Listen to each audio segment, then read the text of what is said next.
Patrick, nous sommes avec nos herbogénistes sur ce plateau.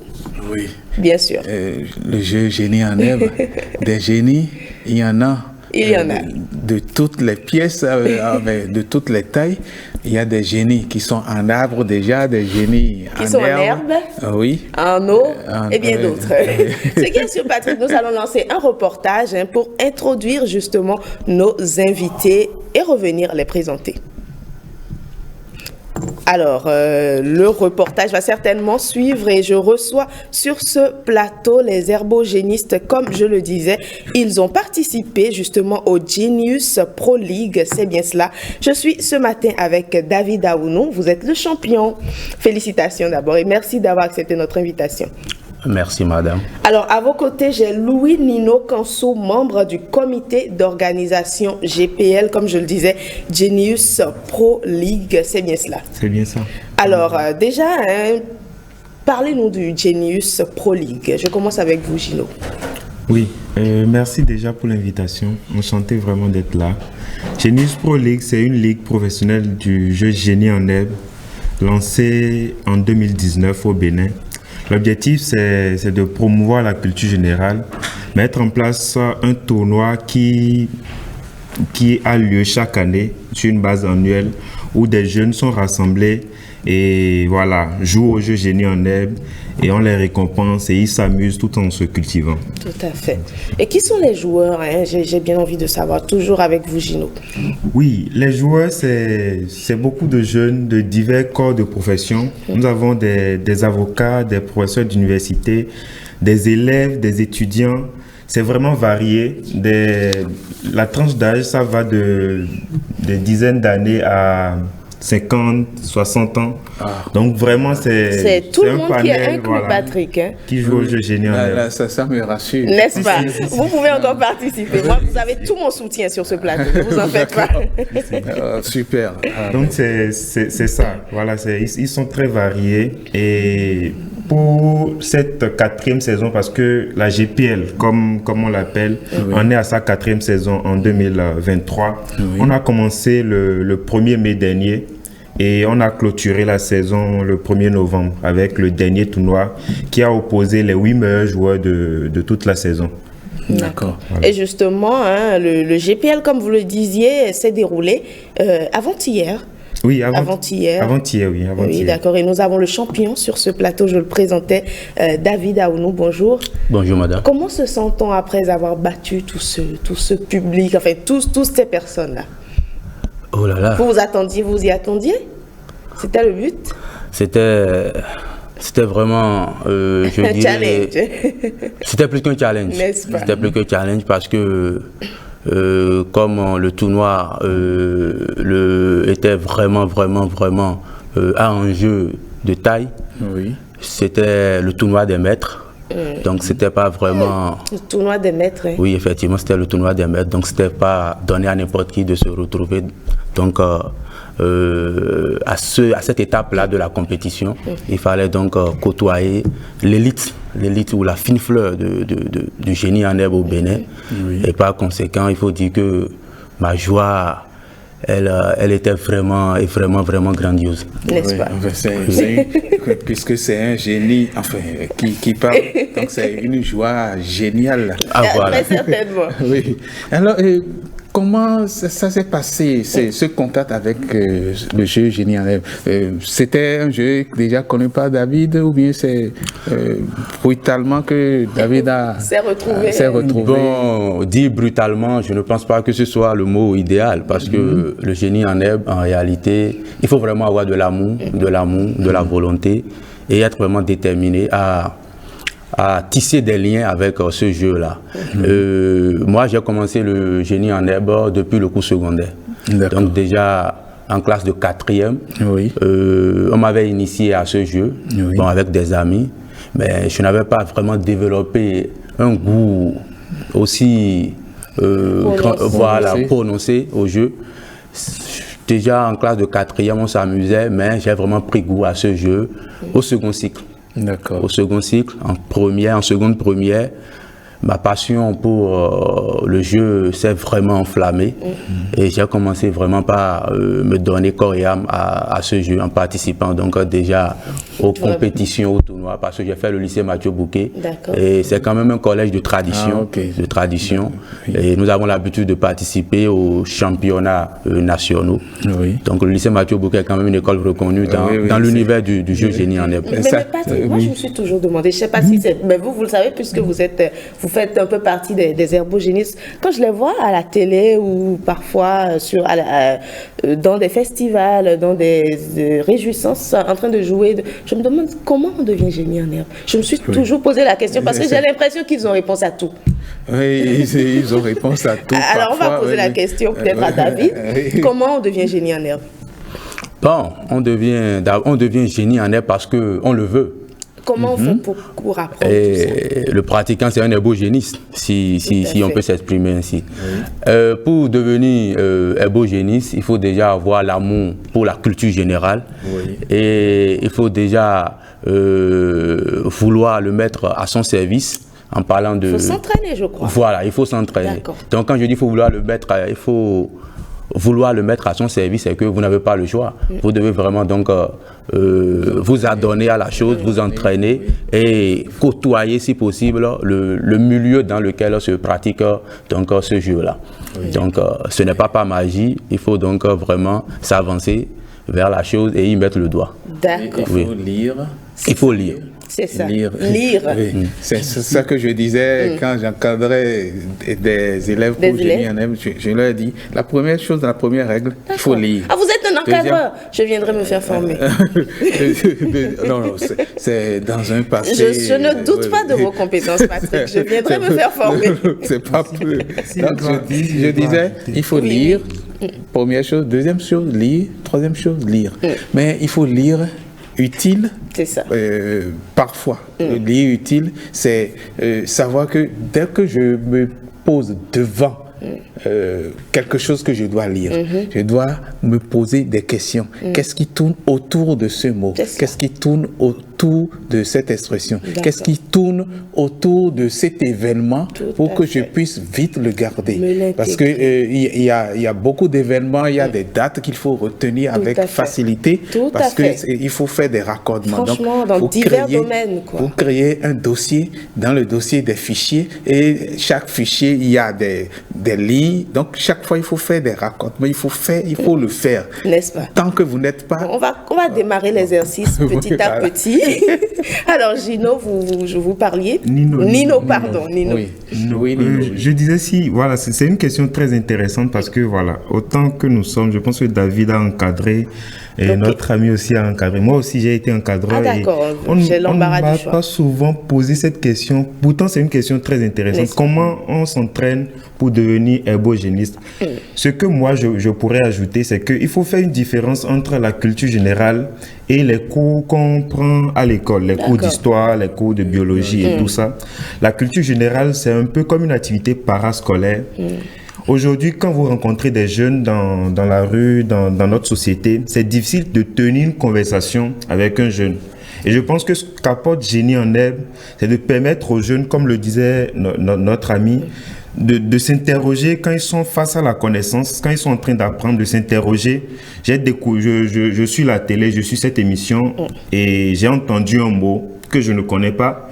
Comment je fais pour connaître le mot? Je vais rapidement ouvrir un dictionnaire, je cherche la définition, Google, aller sur Google, voilà, c'est plus facile avec Internet. Aller sur Google, checker la définition du mot, retenir quel est le champ lexical de ce mot. J'ai entendu un nom d'actualité. On parle de guerre en Syrie, du conflit en Palestine et tout ça. C'est quoi la Palestine? S'interroger en fait. Et ça permet en fait d'augmenter le champ de connaissances qu'on a. Et après, voilà, plus tu as de connaissances, plus tu as envie d'apprendre à nouveau. Et Génie en herbe, c'est simplement un jeu qui te permet de t'exprimer, d'exprimer ce que tu as appris. Et donc c'est tout l'intérêt, selon vous, des jeux de culture générale et de Génie en herbe. Exactement, voilà. C'est ça. Faire sortir son homme de l'ignorance et lui permettre donc, comme il a dit, de surfer carrément sur presque tous les champs de Et connaissances. qu'est-ce que vous, ça vous apporte, David? Oh, moi, ça m'apporte beaucoup de choses. Ça m'apporte beaucoup de choses. Je ne vais pas répéter le speech de Nino, mais déjà quand je prends la profession que j'exerce, parce que je suis professeur d'histoire et de géographie, D'accord. voilà, c'est carrément une discipline de culture générale. D'accord. Et ces deux disciplines seules, quand vous voulez parler de l'histoire, vous ne pouvez pas parler de l'histoire sans parler de la géographie. Quand on parle de la géographie, vous ne pouvez pas parler Sans parler de l'histoire. Parce que tout événement qui se déroule forcément en un lieu. Et un lieu a forcément son histoire. Une histoire, merci beaucoup. Donc, c'est pour dire qu'en histoire et en géographie, la culture générale est un tremplin. D'accord. C'est vraiment un tremplin. Et quand vous êtes devant vos apprenants et que vous n'incarnez pas ce professeur-là qui vraiment maîtrise ce qu'il développe comme sujet, comme thématique, c'est que vous ne valez pas vraiment que ces enfants-là vous prennent comme des modèles ou des exemples. Ouais, donc, il faut vraiment avoir un grand background, il faut avoir une bonne culture générale pour vraiment donc parler de l'histoire, parce que bon, vous n'avez jamais été témoin oculaire de certains événements, et pourtant, grâce aux sources, c'est-à-dire la lecture, les sources écrites, les sources orales, les sources muettes, vous arrivez quand même donc à parler de ces sujets-là à vos apprenants. Et vous devez savoir qu'aujourd'hui, vous avez des apprenants aussi qui se cultivent très bien. Très bien, parce qu'à la maison, c'est des apprenants qui ont peut-être des parents cultivés, des parents intellectuels. Et ces apprenants-là peuvent devenir pour vous des os coincés dans la gorge. Lorsque, ah oui, ils vous posent de ces questions qui vraiment vous amènent à bégayer si vraiment vous n'êtes pas quelqu'un de cultivé. C'est cela. Voilà, donc c'est un peu ça. Donc, cela me rappelle l'enseignement, ce qu'il est en train de dire. J'ai enseigné aussi. Bien sûr, Patrick, ça je sais. Oui, et je parlais, je disais, il faut toujours faire attention par rapport aux écrits, parce que les écrits peuvent vous amener à être poursuivis. Et puis, il y a une fille qui me dit, monsieur, vous connaissez l'histoire de celui qui a écrit un ouvrage et on lui a envoyé une petite fada au dos, on lui a collé. Je l'ai regardé, il a dit Salman Rushdie. Oh, bravo Patrick, quand même. Les versets sataniques du Coran. Elle dit waouh, monsieur. Ah oui. Parce que elle se disait bon, elle allait me pousser vers. Donc voilà. Tester le professeur. Elle a testé le professeur. Oui, et c'est resté. Je me suis dit mais si vous ne saviez je ne savais pas, qu'est-ce qui allait se passer? Vous dites question très intéressante, on en parle demain après le coup. Vous avez le temps de faire vos recherches. Non, donc voilà, il faut se cultiver. Et le jeu Génie en herbe, je voudrais rendre hommage, le nom m'est revenu tout à l'heure, à Moufliadi. N'est-ce pas? Oui, le doyen Moufliadi. Je voudrais lui rendre hommage pour Génie en herbe, c'était lui, le maître de Génie en herbe. Je voudrais lui rendre hommage et rendre hommage à tous ceux qui sont passés déjà dans ce jeu et qui ont permis au Bénin d'avoir des médailles, de réussir à plusieurs endroits, à plusieurs compétitions. Et je souhaite que le GPL, puisse permettre aux Béninois d'être au sommet de l'art par rapport au génie en herbe. Justement parce que ça tend à disparaître. Justement, est-ce que vous avez des projets dans ce sens? Est-ce que vous êtes soutenu? Comment vous aidez? Parce que ça tend à disparaître. Oui, c'est même pour ça qu'on a lancé la GPL. Parce que la GPL. Oui, je parle de GPL. Bon, la GPL. C'est en anglais de toute façon. Oui, voilà. On ne sait plus trop. En 2016 déjà, on a mis en place Mind Events, une association qui promeut le jeu génie en herbe, la culture générale et tout ce qui est sport cérébraux. Et on avait déjà, avec le soutien de l'ORTB, organisé l'Arène des Champions, un tournoi de génie en herbe. Et après l'Arène des Champions... Avec Nicanor, à qui on passe un petit coucou, exactement. s'il nous suit. On le remercie au passage. Avec l'Arène des Champions, les échos qu'on a eus, les retours qu'on a eus, nous ont poussé à dire, mais on parle du jeu génie en herbe qui se meurt, mais il y a un intérêt. Il y a des gens qui veulent toujours voir des équipes s'affronter, à qui on pose des questions et ils répondent et tout ça. Donc en 2019, on a décidé, mettons en place une initiative qu'on va tout faire pour rendre durable. où voilà, quand on lance l'initiative, on appelle les équipes à s'inscrire. On les a appelés à s'inscrire et on a commencé en 2019. On a organisé une première saison en 2019. On avait voilà, des équipes de diverses communes. Et après la saison en 2019, les retours étaient toujours positifs. C'est-à-dire, il y a des gens qui ont suivi comme vous, et qui faisaient du génie en herbe dans les années 90, qui pensaient que le jeu était totalement mort. Mais c'était vraiment un plaisir pour eux de voir que voilà, il y a encore des jeunes qui se cultivent. Et c'est pour ça que je dis toujours aux jeunes frères, tout le monde est cultivé d'une manière ou d'une autre. Tout le monde est vraiment cultivé. Tu te cultives comment? En regardant la télé, en suivant un film, en lisant, en suivant des émissions, en faisant des recherches. Vous le disiez tout à l'heure. Donc, au fil des années 2020, on a organisé la deuxième édition, 2021, la troisième édition. Je pense qu'on en est à la quatrième édition en 2023. Oui. Voilà.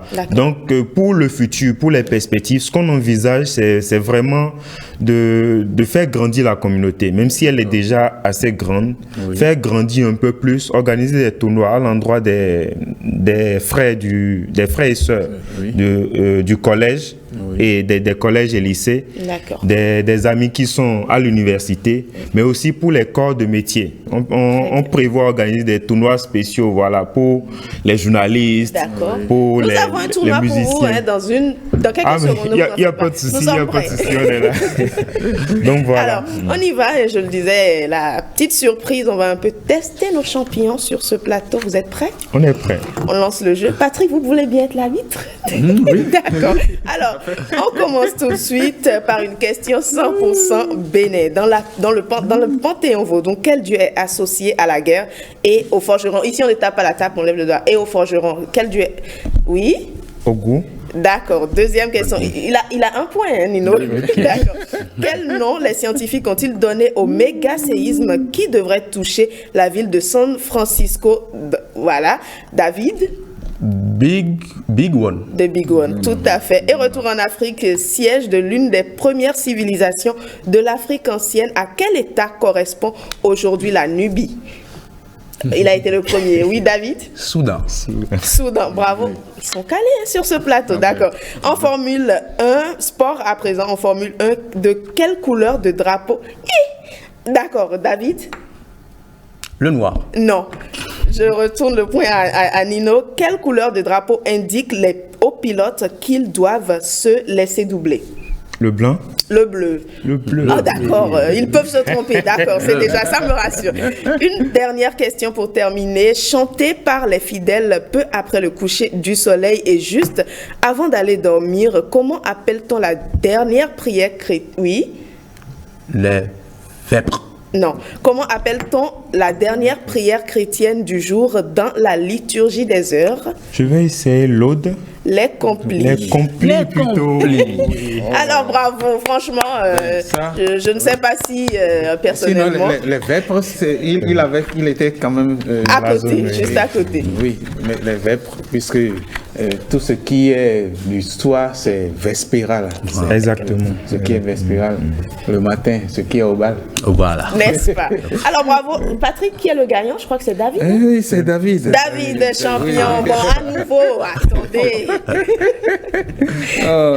Merci beaucoup d'être passé sur ce plateau, Patrick. Ça fait plaisir qu'ils aient réussi à répondre à toutes les questions. Je ne sais pas si j'aurais peut-être dit au goût et puis après on n'en parle plus. Non, mais vous pouvez. C'est comme je dis à tous ceux qui essaient de se cultiver. Je pense que j'étais devant des jeunes de l'université Pigier et ils me demandaient, voilà, mais vous parlez de génie en herbe, on a l'impression que c'est des érudits et tout ça. Voilà, c'est un monde à part. Mais non, en fait, ce qu'on apprend au jour le jour, on sous-estime. Vous, par exemple, qui êtes journaliste, et ce que vous apprenez au jour le jour, sûr, hein. c'est vraiment pas sous-estimé. Et quand vous serez devant souvent le buzzer, on vous met le buzzer en main, on commence par vous poser les questions. Vous serez étonné en fait de voir combien de réponses vous avez aux questions en fait. Donc voilà. D'accord. Patrick, j'ai pris rendez-vous pour ma formation. Hein, les réponses sont... je vais profiter tout à l'heure parce que on était... Malheureusement, le temps est parti. C'est la d'information.